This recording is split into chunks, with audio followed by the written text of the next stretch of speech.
இவங்க வரத்துக்குள்ள ஸ்வீட்டியை பார்த்துடணும்.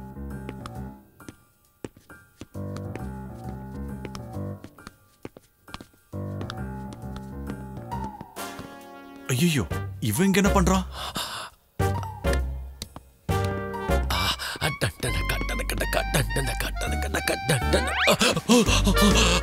ஐயோ, இவனுமா?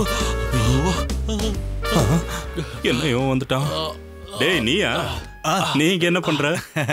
சும்மா வாக்கிங் வந்தேன். நீ என்ன பண்றீங்க?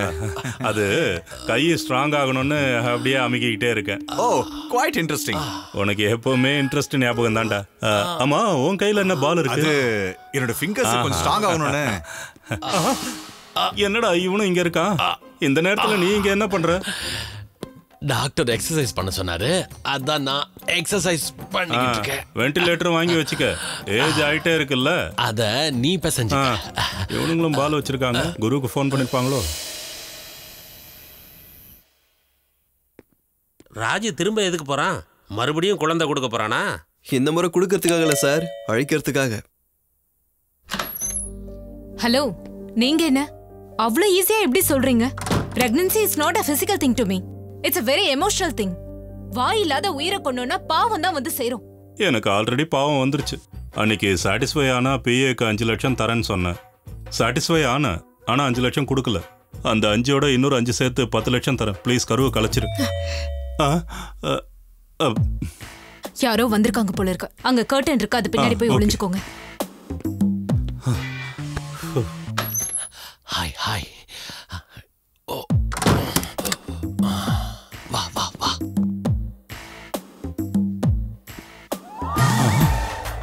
அடங்கொக்க மக்கா, இவன் இங்க வந்திருக்கான். நடந்ததை நினைச்சு ரொம்ப கவலைப்படுறேன் ஸ்வீட்டி. So sorry. சாரி சொன்னா முடிஞ்சிருமா? என் வயித்துல வளர்ற क्वेश्चनக்கான ஆன்சர்? எனக்கு தெரிஞ்ச நல்ல டாக்டர் இருக்காரு, நல்ல ட்ரீட்மெண்ட், நல்ல டிஸ்கவுண்ட். நான் பாத்துக்கிறேன்.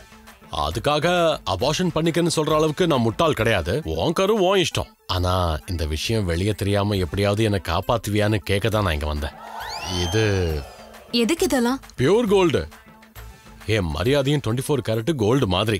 இந்த விஷயம் மட்டும் வெளியே தெரிஞ்சா ரோல்டு கோல்டு மாதிரி என் மரியாதையே போயிடும். அதனால தயவு செஞ்சு இதை வச்சுக்க. முக்கியமா இந்த விஷயம் அந்த ராமுவுக்கும் ராஜுவுக்கும் தெரியாம நீ தான் பாத்துக்கணும். அப்படின்னா நான் பிரெக்னன்சியை வச்சுக்கணும், ஆனா இந்த விஷயம் மட்டும் வெளியில யாருக்கும் தெரியக்கூடாது. கரெக்ட். தயவு செஞ்சு புரிஞ்சுக்க. இந்தா ப்ளீஸ்.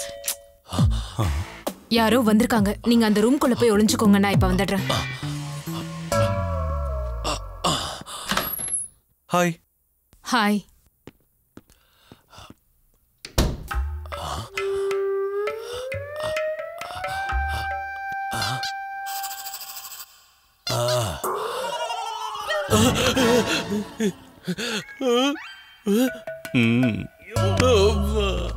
$10 லட்சம் ஸ்வீட்டி. ஃபைனான்ஸா கொடுக்குறேன். கேரண்டியும் தேவையில்லை, ஷூரிட்டியும் தேவையில்லை. உங்ககிட்ட இருக்கும்போது திருப்பி கொடு. எதுக்கு? அது என்ன ஸ்வீட்டி, நம்ம பணத்துக்கு வட்டி வரும்போது அது எதுக்கு சும்மா வீட்டை வச்சிருக்கணும்? என்ன? உனக்கு மார்க்கெட்ல டிமாண்ட் இருக்கிறதுனால பிரெக்னன்சி நினைச்சு வீட்லயே இருக்காத. எனக்கு தெரிஞ்ச ஒரு டாக்டர். எனக்கு அபார்ஷன் பண்ணிக்க இஷ்டம் இல்ல. அப்படின்னா என்கிட்ட இன்னொரு ஆப்ஷன் இருக்கு. என்னது? ஒரு நல்ல செலிபிரிட்டியை பார்த்து கல்யாணம் பண்ணிக்கோ. இந்த அக்கவுண்ட் அவனுக்கு தள்ளி விட்டுரு. சிச்சி, உங்களால எப்படி இப்படி பேச முடியுது?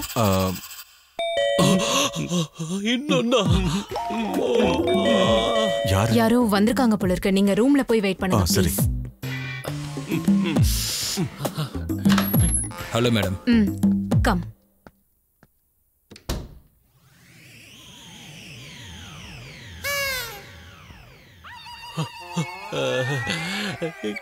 என்னடா அது? நீயுமா? அது வந்து நீங்க 2 பேரும் படிக்கட்டுக்கிட்ட சுத்தும் போதே நினைச்சேன். அது இல்லடா. வெக்கமா இல்லையாடா உனக்கு?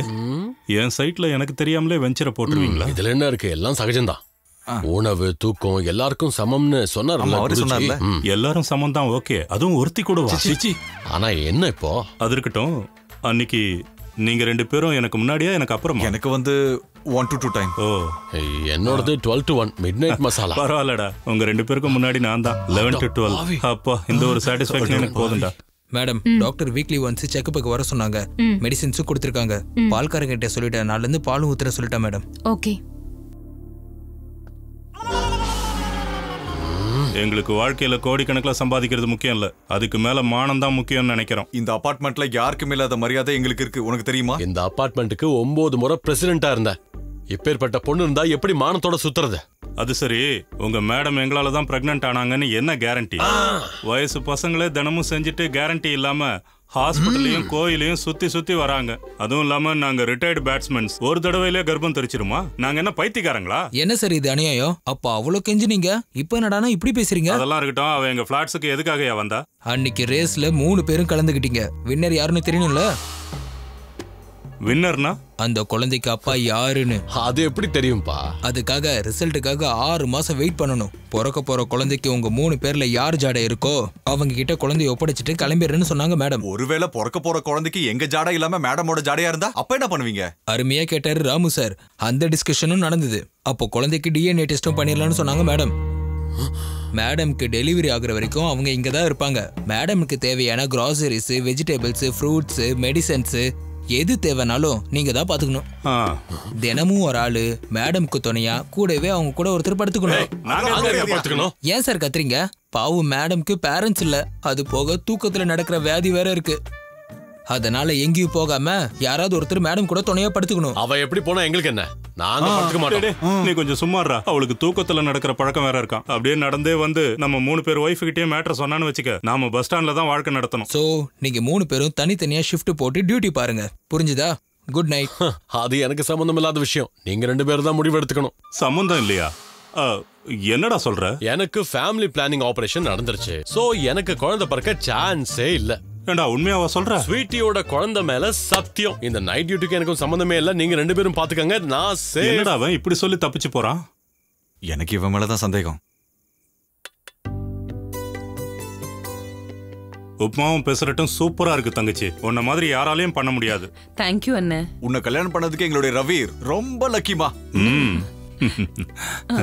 பொண்ணு எப்படிமா இருக்கா? போன் பண்றாளா? ரொம்ப நல்லா இருக்கா அண்ணா.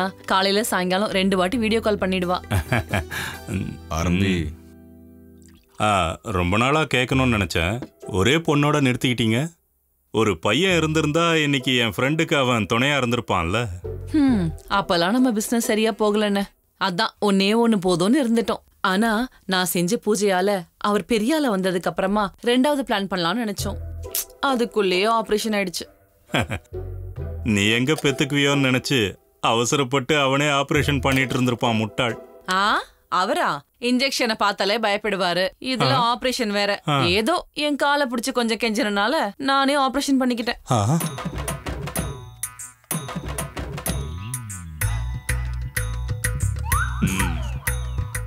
போதுமா, வந்த வேலை முடிஞ்சு. என்னடா காலையிலே வந்துட்டீங்க? கேள்வி கேட்க ஆரம்பிச்சிட்டியா? உன் பேர்ல அர்ச்சனை பண்ணி பிரசாதம் கொண்டு வந்திருக்கோம், சாப்பிடு.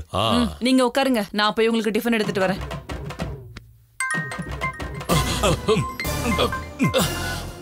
பேசு. ஹலோ ரவி சார், இன்னைக்கு நைட் டியூட்டி உங்களுது தான். என்னோடதா?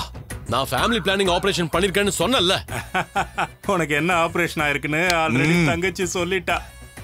தங்க வியாபாரி கையால ஓபன் பண்ணி வச்சா சொக்க தங்கமான புள்ள பிறக்குமா.